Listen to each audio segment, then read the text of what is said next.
So let's talk about this thing from the NCAA, which has been coined the Rich Paul rule, which basically says to represent a dude going to the NBA or wanting to go to the NBA, whatever, you have to have a bachelor's degree, 3 years in a players association thing, passing a test, whatever else, right? So the NCAA is at face value saying that this is to protect players from incompetent agents or shady agents, someone who doesn't have the player's best interest at heart, right? The thing you immediately think of is someone hires their dad, their brother, their uncle, that kind of thing. However, I don't really think the NCAA cares about that, because if they did, wouldn't they have tried to stop that like 30 years ago through some sort of something? So for this type of thing to happen now in 2019, it just doesn't really sound believable to me. There's no way in hell the NCAA found out about these things happening like 2 weeks ago. So to me, really what this is, it's the NCAA trying to maintain themselves as the big bad organization who controls all their players and controls where the money's coming and going and all that. Or at least where it's officially going, because there's a lot of money under the table, which I'm pretty much fine with players getting, because of course the NCAA would prefer that their dudes who are making them obscene amounts of money don't have the ability to get shoe deals. They can't get directly paid, and yeah, there's a conversation to be had about how the star basketball player would get paid compared to the role player on the lacrosse team. I understand that completely. But the amount of money that's being made for these colleges through sports means players should get paid. And of course, that is not happening. The one and done rule, where the NCAA wants to control the idea of being able to at least get a player into their whole thing for one season, which I think is really dumb. I feel like once you're 18 years old, you should be allowed to make that decision of if you want to just try to go for the pros and all that. And I think what this is also is it's a retaliation of the Darius Baisley thing. Being under Rich Paul, skipped college for a year. A guy who was apparently like a 5-star recruit, or at least he was up there. Could have made Syracuse some money. Decides to train for a year.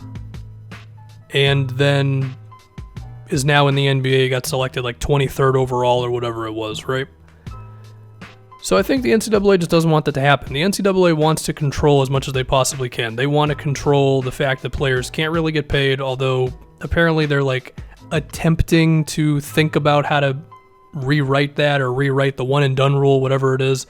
The fact that these things haven't happened and it's damn near 2020 is just ridiculous to me. And then you want to control the agents, you want to control all this stuff. It's just the NCAA wanting to be the NCAA, right? Now, the other thing is when you really dive into the logic of this thing, it's just kind of dumb. Like, so if an agent has a bachelor's degree, they're immediately trustworthy? I find that hard to believe. On top of the fact, Rich Paul has proven he kind of knows what he's talking about, right? Yeah, you can argue about the Anthony Davis situation and trying to get him to the Lakers in the middle of the season and all that.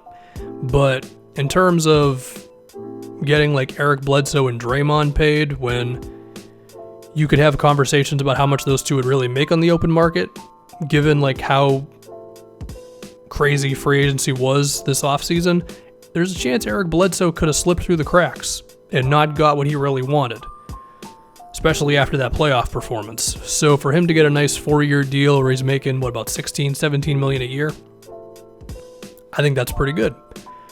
I initially said that Draymond would have gotten more on the open market. I've moved away from that opinion the last couple of days.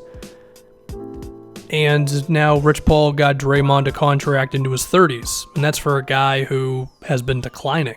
So I think that's a win. You got John Wall the Supermax. LeBron has had a million business ventures that I'm sure Rich Paul has helped with. So this idea that a guy doesn't have a bachelor's degree and is immediately not qualified is just ridiculous. Yeah, sure, there are some dudes who are just incompetent, but I think the players, the 18-year-old whatever, should have the ability to make that decision. And could it potentially be a mistake? Yes, but it can also be a mistake to sign with somebody who does have a bachelor's degree. I mean, you look at the Zion Williams situation that just happened where he signed with like Prime Sports, who is headed by Gina Ford. And to be fair, I don't really know if Gina or whoever else there has the bachelor's degrees and all that stuff that would technically make them eligible to represent an NCAA player right now. I don't really know that. But they're clearly a big deal. And call me crazy, they might be a little more squeaky clean in the eyes of the NCAA than Rich Paul is, because this whole thing does kind of bleed elitism and classism, definitely. And yet, when you dive into the details of the Zion situation, Prime Sports looks pretty silly in the sense of like the date that something, a contract was signed, and then the state that it was in, and if they actually had the qualifications for the deal that they were giving Zion, and then Zion opted out of the deal, and based on the stipulations of the contract, that was totally within his right to do so, and yet they're still suing him for like $100 million. Granted, it was a countersuit, and it's a whole thing. But still, they don't look great coming out of this, and if you're going to tell me, oh, well, number one, they might already have enough bachelor's degrees in that agency, but if they don't or whatever, you're going to tell me that would suddenly fix that whole situation? I don't really think so. So, to me, what this is really from the NCAA, it's just an attempt to control everybody, which is what they've been clinging towards because they can just feel their power slipping away, right? Now, whether this will directly affect Rich Paul, I don't know, because I have to assume that he's got agents in Clutch Sports who have bachelor degrees, and then they can just move him over to Rich Paul once they actually get to the NBA or whatever.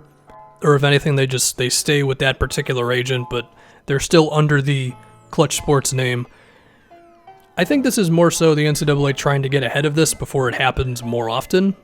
The idea of a guy who goes the unconventional route towards educating himself in terms of business and marketing and contract negotiations and representing players, right?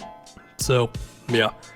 Again, I think the NCAA, they're putting this out there as a protection for players. I really don't buy it. If they cared about that, they would have dealt with that a long time ago. This is just them wanting to hold on to the mystique and whatever the hell else that they've managed to build up and somehow hold on to over the last whatever years. So yeah.